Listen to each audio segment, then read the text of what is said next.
Ryan, welcome back to College for Australia. So this week we're going to go through specifically Blue Dreams. So we're going to go through how to keep them, how to breed them, what I do, my tank setup, genetics, quality, how to determine a quality line of Blue Dreams, what to look for, and all of that. So I'll just go through every little section nice and slowly, and this will build on from how to cycle a Neocaridina tank.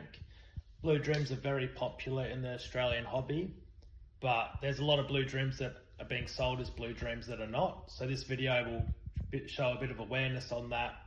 Also go through how to keep them. I get a lot of messages every couple of weeks how to keep a Neo. They're all about the same.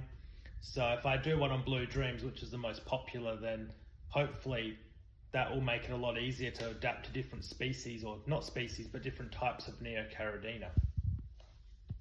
And I'll go through all the little bits to go deal with it, and it should be really informative and help a lot of new people. So this video is mostly aimed at people that are pretty brand new to the hobby.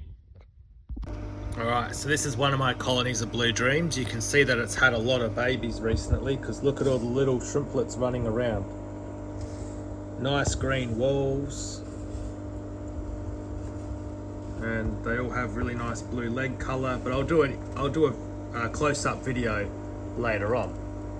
So this is tank 1 of my Blue Dreams, and here's tank 2 of my Blue Dreams. So I have two colonies next to each other. So I'll just go through the setup. I have an almond leaf, a terracotta feeding dish, a heater, and a sponge filter, and a little bit of moss. And then you can see both tanks are identical in the setup. You can see all the little shrimplets on the glass here, feeding on the green walls. So that's all you really need. And I just run a little bit of sand, probably half a centimetre worth of sand. This is just pool filter sand. So you don't need a real fancy setup. And it just works really well. So that's how I have my Neocaridina's tank set up. Alright, so here I'm going to explain what I feel a good quality shrimp line is. So to me, a good quality line of, say, Blue Dreams, for example, is when you only get Blue Dream babies. You don't get red babies, you don't get yellow babies, you get nothing else other than Blue Dream. And to me, that's what I class as a true line of Blue Dreams. It's not, doesn't throw anything else, so it breeds true to that specific type. And then another thing to look for is when the colony breeds even to one colour. So it's all the same uniform colour of blue. And then you've got higher markings like full leg colour, full rostrum colour, full tail colour. As you can see in this clip here, they all have leg colour, they're all uniform, the same shade of blue. They don't have any defects, and they all breed very uniform. That's what I class as a high grade line. And here you can see in the videos that they're all very, very nice high grade lines. And the colony, when you look at the colony, you can see they're all uniform in the colony. So that's what matters. It matters how the colony breed overall to determine the quality of the line. And then here I've got a couple of still photos that highlight what I'm trying to show here. I remineralise all my tanks with salty shrimp GHKH for Neos, and I find that works really well. So the water you want to try and hit is the following. So I try and go between 240 to 260 TDS, a GH of between 6 and 8. If you're trying to just do RO water with straight GH mineral, you'll probably get to about 200 TDS, but I buffer mine with a little bit of tap water just to save on mineral cost.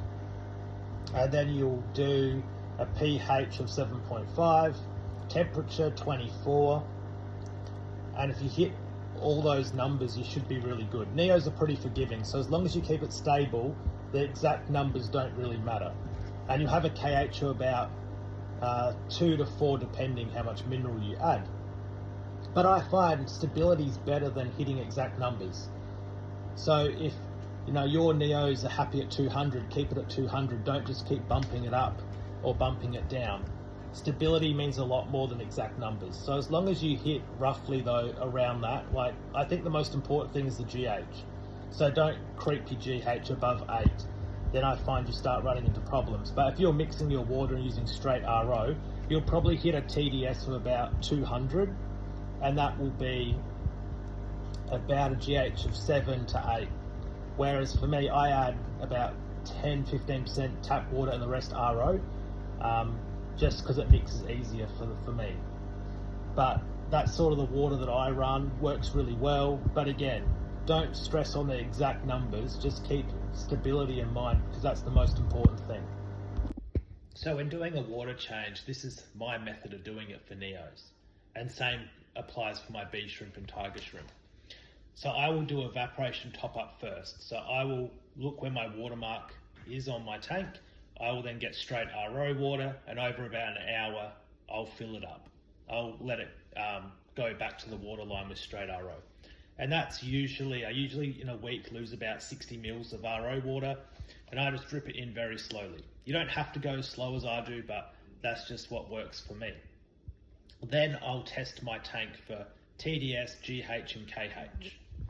And then when I'm mixing my new water, I will hit those numbers. So if I'm running a TDS of 250 that week and a GH of 7, my new water I'll mix up to 250 and a GH of 7.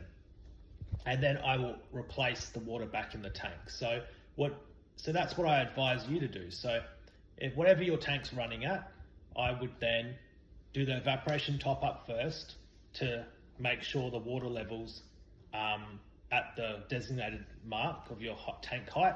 That way you're replacing water to compensate for all the evaporation loss and minerals that have been left behind. So then you're not over mineralizing your tank. Then I would test your water and mix your new water at your tank level, whatever parameters that is. Then you don't get parameter shock.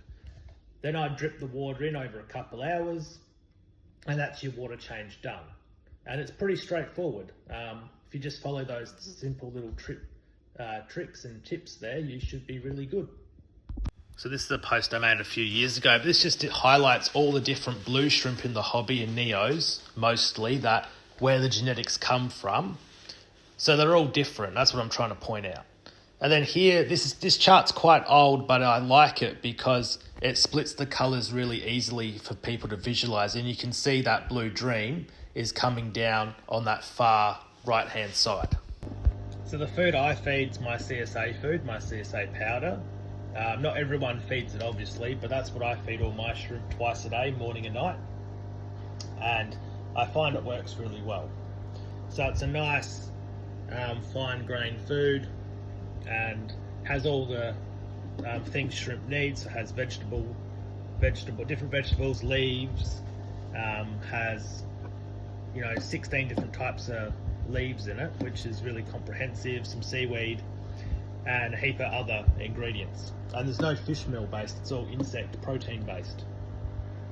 But if you were feeding shrimp at home and you just wanted to use some commercially available foods, you could use HWA, Shrimp King, Low Key, Geely. There's heaps of different commercial shrimp foods. I'd just pick one that's a protein based, one that's more plant based, and one that's mineral based. So between the 3 different foods, you're giving them a complete diet, whereas my food has it all in one. It's one complete comprehensive food with everything.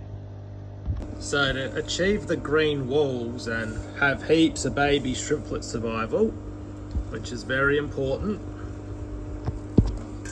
there's heaps of different products you can use, but probably one of the most well-known ones is DSP.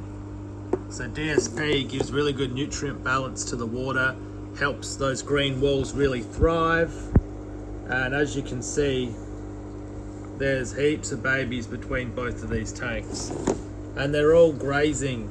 You can see them all grazing on the green walls here.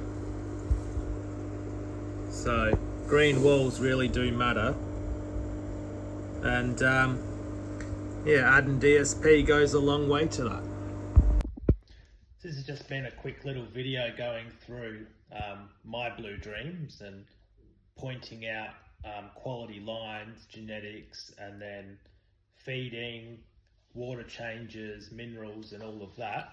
It's only been a quick little, haven't gone really in depth to too much. It's just sort of a quick little overview to help new keepers in the hobby.